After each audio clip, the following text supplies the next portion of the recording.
You may struggle to see God as a loving Father.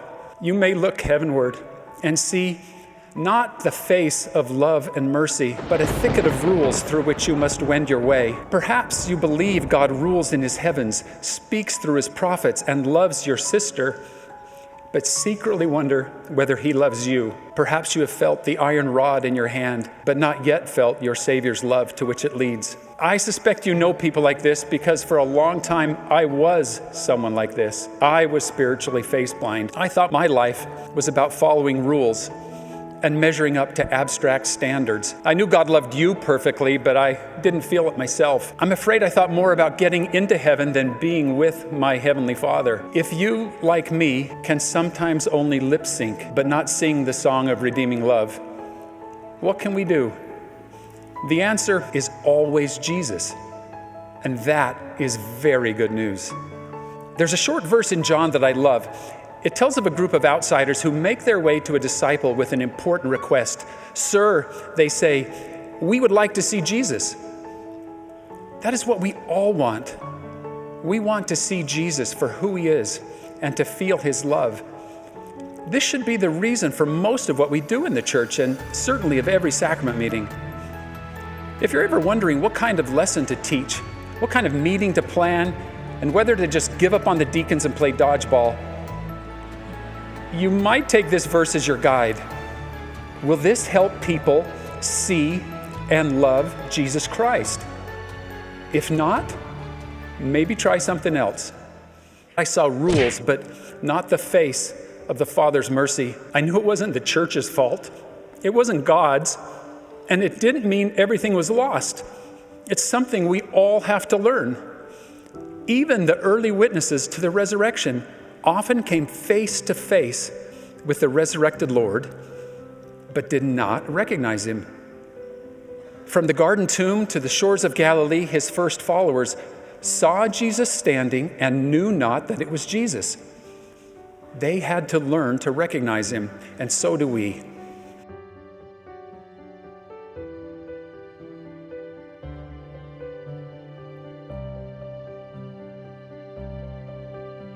When I realized I was spiritually face blind, I started to follow Mormon's counsel to pray with all the energy of heart, to be filled with the love promised his disciples, my love for him and his love for me, and to see him as he is and have this hope.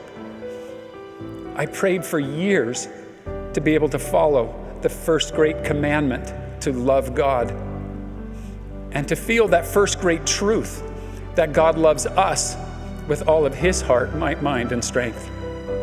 I read and reread the four Gospels, this time reading not to extract rules, but to see who he is and what he loves.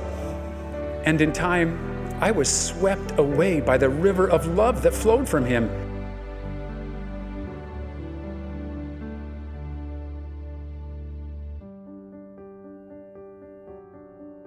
Jesus announced at the outset that he had come to heal the brokenhearted, to proclaim liberty to the captives, and the recovery of sight to the blind. This wasn't just a to-do list or good PR.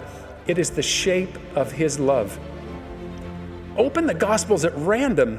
On almost every page, we see him caring for people who suffer, socially, spiritually, physically. He touches people considered polluted and unclean, and he feeds the hungry. What is your favorite story of Jesus?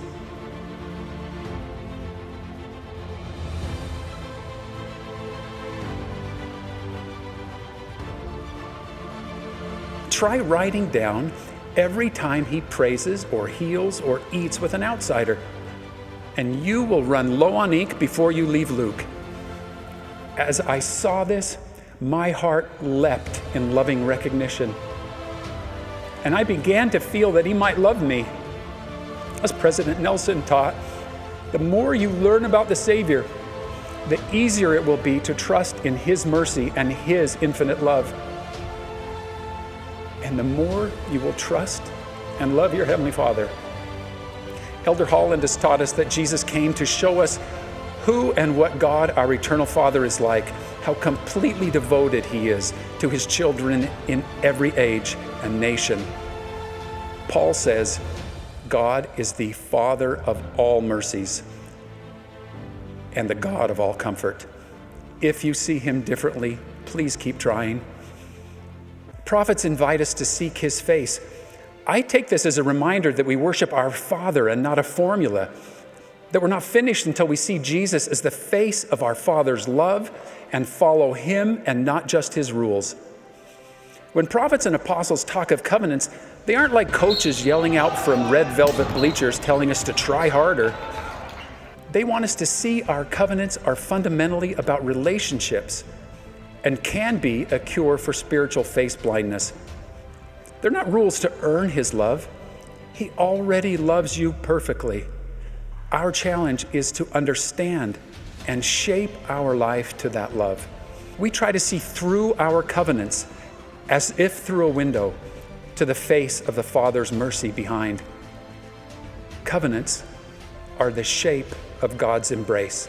We learn to see him by serving him. For how knoweth a man the master whom he has not served? To serve in this church is to stand in the river of God's love for his children.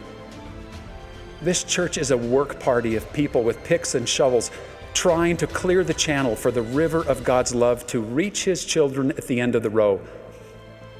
Whoever you are, whatever your past, there is room for you in this church. Grab a pick and shovel and join the team. Help carry his love to his children, and some of it will splash on you.